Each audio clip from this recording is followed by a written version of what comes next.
What if I told you the reason you feel like rich people are greedy, evil, or even out of touch wasn't your idea at all? That belief was marketed to you, and you didn't even notice. In this video, we're going to be breaking down how decades of storytelling in Hollywood, TV, and media has shaped your beliefs about wealth, why rich characters are often the villains, and how all of it plays into a larger marketing strategy to influence what you admire and what you hate. By the end, you'll see how media doesn't just reflect culture, it manufactures it, especially when it comes to your beliefs about money and success. Let's start with something obvious, but unnoticed. When you think of rich persons in movies, what comes to mind? Selfish, corrupt, power hungry, emotionally distant, the villain in the suit counting money while the city suffers. It's practically a trope at this point. But ask yourself, when was the last time you saw a rich character portrayed as both wealthy and morally good, without being stripped of their money, humbled by the end? It's not by accident. This is a recurring image, isn't just lazy writing, it's marketing. Marketing designed to make wealth feel dangerous and poverty feel noble. Because when people fear wealth, they stop chasing power. When they idolize struggle, they accept less than their worth. And for those in power, that's not just convenience, it's strategic. Hollywood isn't just selling entertainment, it's selling values. And stories are the most powerful form of marketing because they bypass logic and go straight to emotion. Children don't grow up studying economics. They grow up watching Disney movies, where the prince is humble and the villain is always rich. They absorb these narratives without resistance. Think about it. In Aladdin, Jafar is wealthy and power hungry. Aladdin is poor but noble. In The Lion King, Scar lives in luxury and manipulates others to maintain power. In The Little Mermaid, Ursula wants power over the kingdom. Ariel gives up her wealth, her voice, her world for love. Even in adult media, Titanic, the poor artist is romantic, the rich fiance is arrogant and cruel. The Hunger Games, the elites in the capital are out of touch, violent, and grotesque. This isn't just storytelling, it's value shaping. Over time, these stories teach us if someone is rich, they probably stepped on people to get there.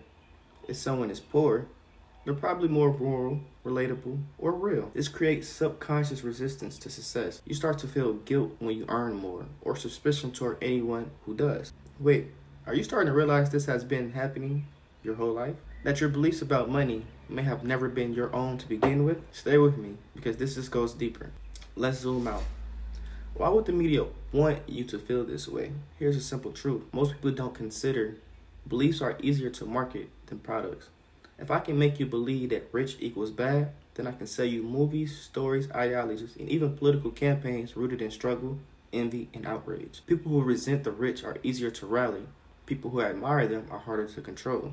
So media becomes a tool to manufacture resentment, because that resentment can be monetized. Politicians do it, movements do it, and streaming services do it, because drama sells. It's not about truth, it's about traction. And portraying wealthy people as evil generates click, shares, engagement, and loyalty to a narrative.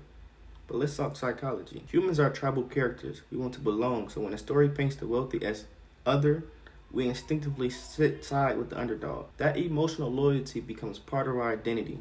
You're not just rooting for the hero, you're distancing yourself from becoming the villain. This is called identity marketing. It's when brands, stories, or even ideological positions themselves as a reflection of who you are or who you want to be. So if the hero is broke, struggling, immoral, and the villain is rich, powerful, and corrupt, you subconsciously choose sides, and with repetition, those associations harden into beliefs. You might say, well, what about Tony Stark or Bruce Wayne?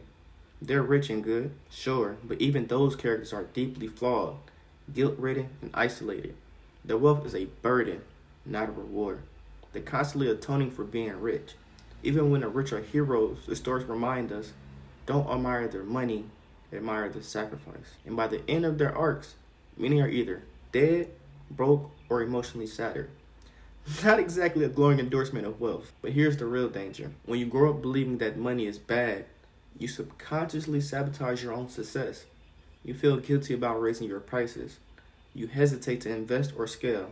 You judge people who've made it and quietly hope they fail, because that confirms your worldview. This is how beliefs become blinders.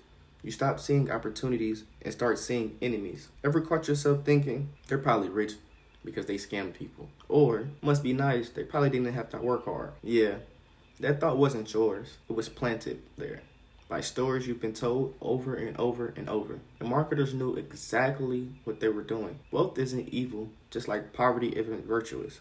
Money doesn't change people, it reveals them. And the only reason that sounds cliche is because it's not a marketable story. It's too balanced, too boring, too nuanced. But the truth is, some rich people are generous, some are greedy. Some poor people are selfless, and some are manipulative. Character doesn't correlate with cash. Now that you see it, you can't unsee it. You'll start noticing the patterns in every show, every movie, and every commercial. You'll hear it in how people talk about success. How the bad guy always seems to have a penthouse and a smirk. How we cheer when they lose everything because we were taught that justice isn't about who has money.